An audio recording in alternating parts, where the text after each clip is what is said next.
Hai semuanya, balik lagi sama Calon Sarjana.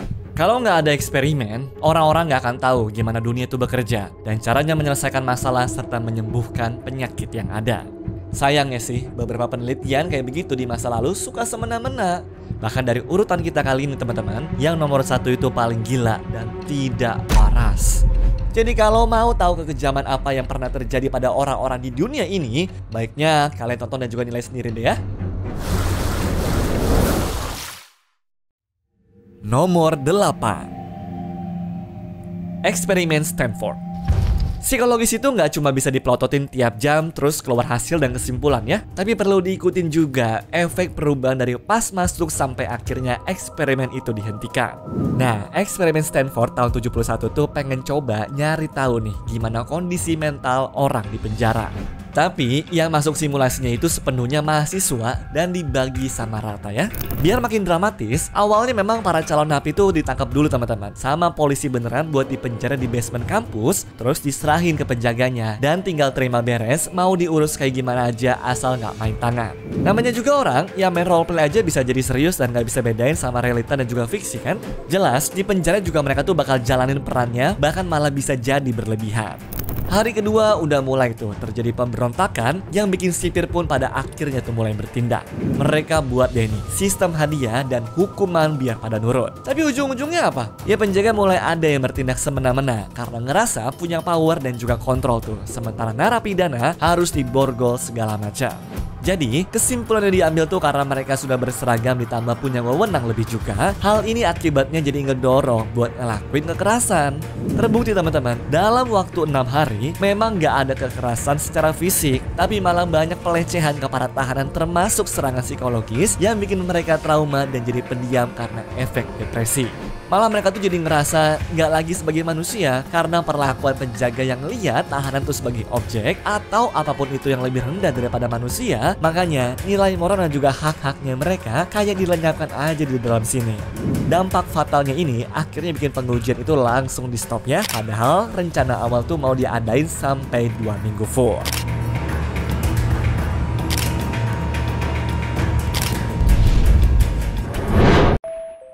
Nomor 7. Monster Study. Masa kecil itu harusnya jadi momen paling indah kan? Main, ketawa, belajar hal baru lah. Tapi gimana kalau gue bilang ada sebuah eksperimen psikologi yang saking jahat dan tidak beretika sampai dijuluki The Monster Study atau eksperimen monster. Ceritanya dimulai pada tahun 1939, di mana ada seorang psikolog bernama Wendell Johnson.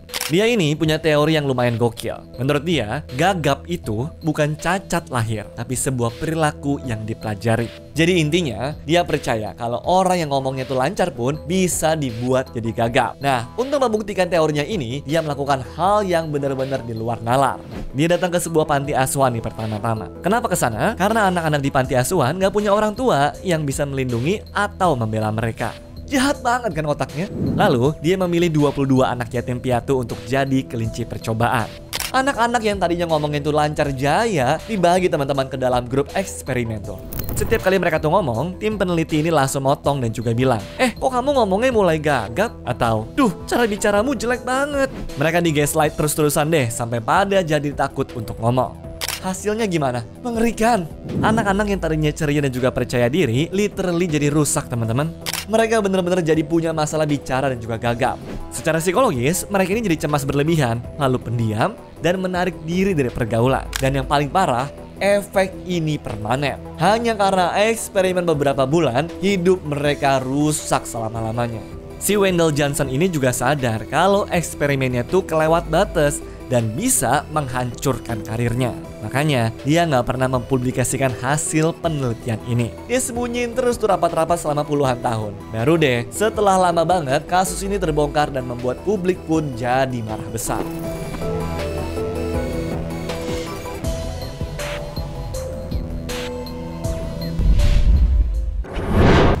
Nomor 6. Bapak ginekologis.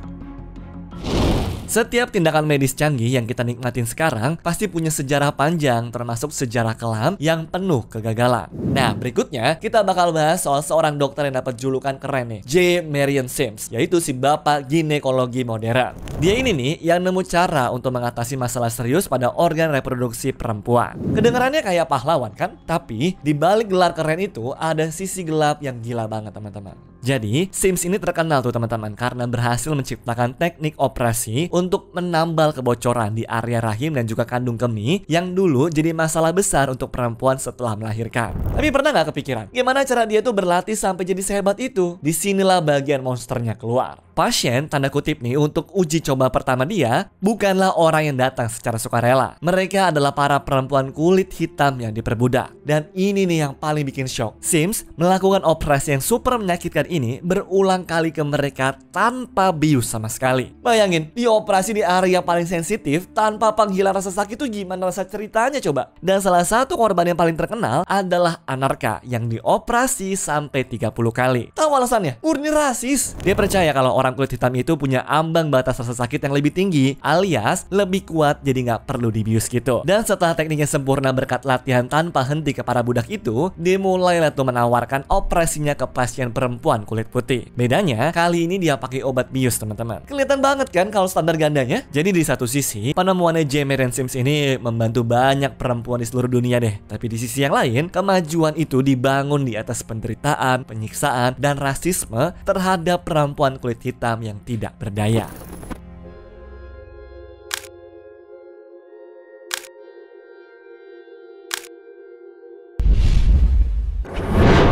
Nomor 5, MK Ultra. Pernah dengar teori konspirasi kalau pemerintah bisa mengendalikan pikiran warganya? Kedengarannya kayak plot film sci-fi kan? Tapi gimana kalau gue bilang teori itu nggak sepenuhnya salah dan CIA pernah punya proyek rahasia yang super gila buat melakukan hal itu. Kenalin, inilah Project MK Ultra. Ceritanya dimulai pada tahun 1953, waktu puncak-puncaknya Perang Dingin. CIA itu panik banget teman-teman karena takut kalau intelnya Soviet, China, ataupun Korea Utara udah nemu cara buat cuci otak dan mengendalikan pikiran tawanan perang. Nah, karena takut ketinggalan, mereka mikir lah tuh, oke, kita harus bikin duluan nih. Tujuannya menciptakan serum kebenaran dan juga teknik kendali pikiran. Nah, cara mereka melakukan riset ini benar-benar di luar nalar dan gak ada etikanya sama sekali. Mereka pakai obat-obatan terlarang macam LSD yang bisa bikin halusinasi parah. Terus, tahu nggak obat itu dikasih ke siapa? Siapa aja tanpa mereka tahu. Targetnya random banget juga teman-teman. Dari dokter, tentara, agen CIA sendiri, sampai masyarakat umum kayak kita. Salah satu metodenya tuh kayak begini. Mereka pancing cowok-cowok ke rumah bordil. Nah, di sana minumannya dicampur sama obat. Terus perilakunya diamati dari balik cermin dua arah. Narapidana di penjara juga jadi kelinci percobaan proyek ini teman-teman. Selama bertahun-tahun melakukan eksperimen kejam ini, tahu nggak hasilnya apa? Zonk total. Proyek ini gagal. Mereka nggak pernah nemu tuh serum kebenaran ataupun teknik cuci otak yang efektif. Yang ada malah kekacauan, orang-orang jadi trauma, dan proyeknya ini jadi tidak terkendali. Puncaknya ada korban jiwa.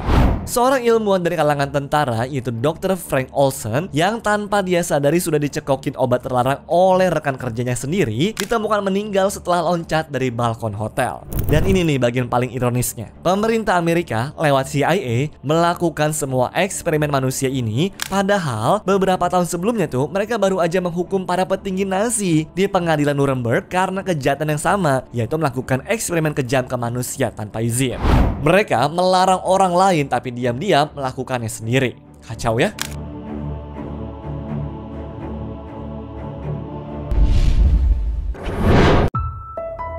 Nomor 4, transplantasi organ. Penjara itu harusnya menjadi tempat yang lebih intens buat diperhatiin ya, terutama karena tingkat higienisnya kan kurang baik. Udah gitu juga lingkungannya nggak memadai kan.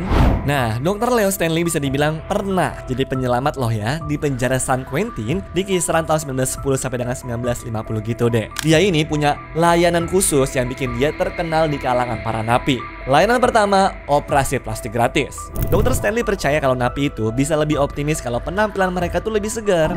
Jadi banyak napi yang dia kasih facelift atau operasi plastik biar kelihatan lebih muda. Lucunya, saking drastis perubahannya, para penjaga penjara harus jadi sering foto ulang napi-napi ini buat mugshot baru. Soalnya muka mereka tuh ya jadi beda banget teman-teman. Layanan kedua, sterilisasi biar jos. sekitar 600 napi disteril oleh Dr. Stanley. Alasannya, katanya sih biar kualitas hidup mereka tuh lebih baik, lalu terhindar dari penyakit dan bikin badan jadi lebih segar juga. Layanan ketiga, transplantasi testis. Nah, ini nih teman-teman, layanan dia yang paling gokil dan bikin lo mikir deh. Seriusan nih, caranya gimana? Dia bakal ngambil testis dari napi yang baru aja dieksekusi mati, terus potongan kecilnya dicangkokkan ke napi yang jadi pasiennya. Tapi, gimana kalau stok dari napi yang dieksekusi udah habis? Tenang, Dr. Stanley punya solusi lain. Dia bakal pakai testis dari kambing, rusa, atau bahkan babi hutan. Iya, lu nggak salah denger kok. Mungkin lu pada mikir, kok ada ya mau digituin? Jawabannya simpel teman-teman, putus asa. Buat para napi yang hidupnya udah mentok di penjara, tawaran apapun yang kedengeran itu bisa bikin hidup lebih baik, ya seaneh apapun itu tuh, bakal mereka ambil deh. Dan kisahnya Dr. Stanley ini bisa jadi bukti betapa liarnya dunia medis di masa lalu, di mana batasan antara menolong dan juga eksperimen itu tipis banget teman-teman.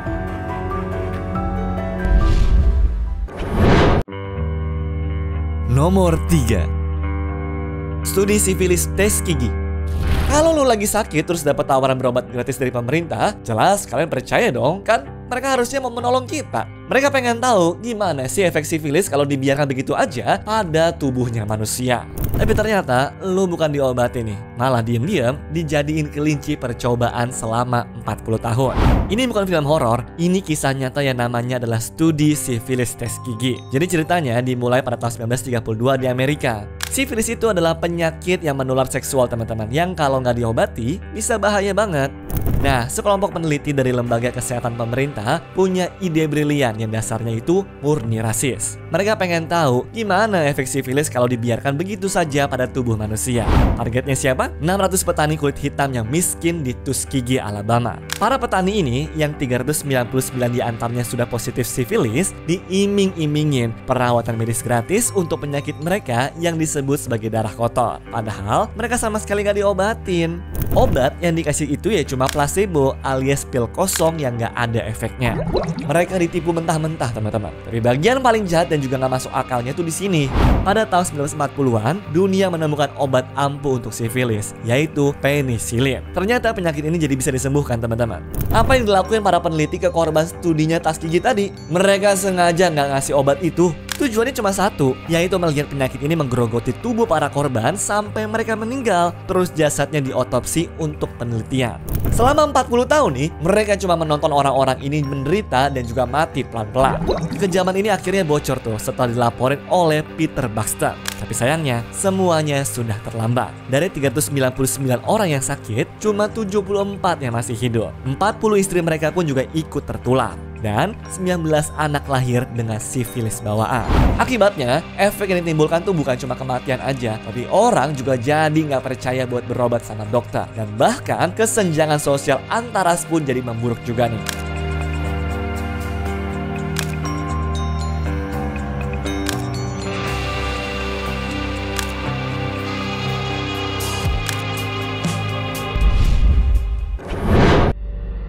Nomor 2. Eksperimen Nazi.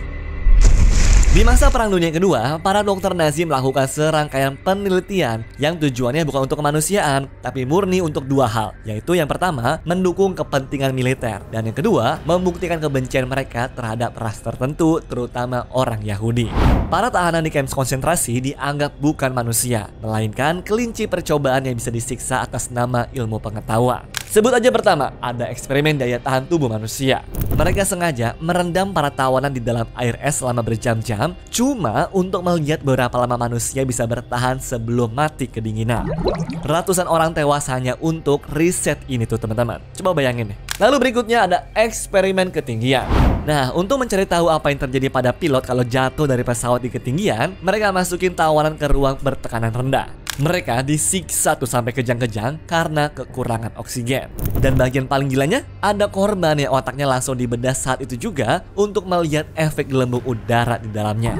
Terus ada eksperimen penyakit dan juga racun. Orang sehat nih sengaja ditularin penyakit, mematikan dan juga diberikan gas racun hanya untuk melihat reaksinya dan juga ngetes obat-obatan baru. Tapi tahu yang paling sadis? Eksperimen anak kembar. Ini yang paling terkenal dilakukan oleh Dr. Joseph Mengele si malaikat maut.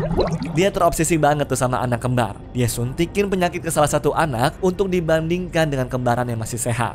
Lalu tahu nggak yang paling biadabnya itu apa? Dia pernah coba menjahit 2 anak kembar jadi satu hanya untuk menciptakan kembar siam buatan. Ini mah bukan sains lah ya, ini pembunuhan. Dan eksperimen Nazi ini adalah bukti paling nyata bagaimana jadinya kalau ilmu pengetahuan kehilangan nurani dan juga dikuasai oleh kebencian.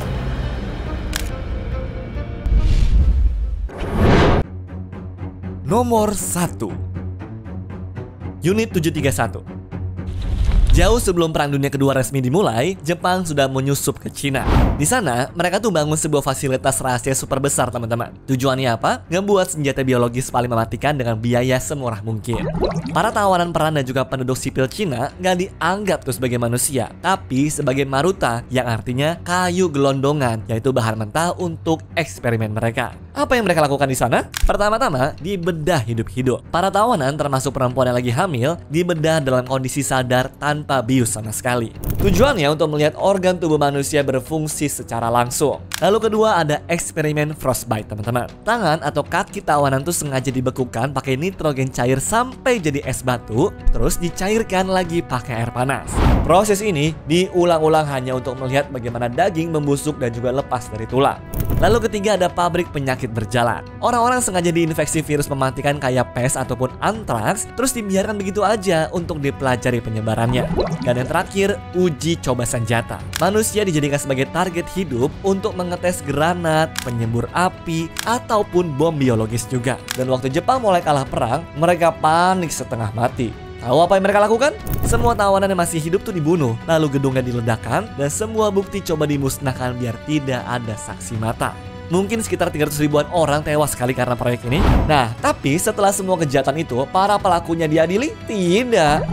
Sang pemimpin itu Jenderal Shiro Ishii dan juga para ilmuwan lainnya justru dapat perlindungan dari Amerika Serikat. Dan sebagai gantinya apa? Mereka harus menyerahkan semua data hasil eksperimen sadisnya itu. Mereka lolos dari hukuman mati, teman-teman. Dan hidupnya bebas seolah tidak pernah terjadi apa-apa. Makanya unit 731 ini gue taruh nomor 1 karena gue anggap sebagai salah satu bukti paling nyata dari sisi tergelap manusia sepanjang sejarah. Anyways, cukup sampai di sini ya guys video hari ini. Sampai jumpa di video selanjutnya. Dah.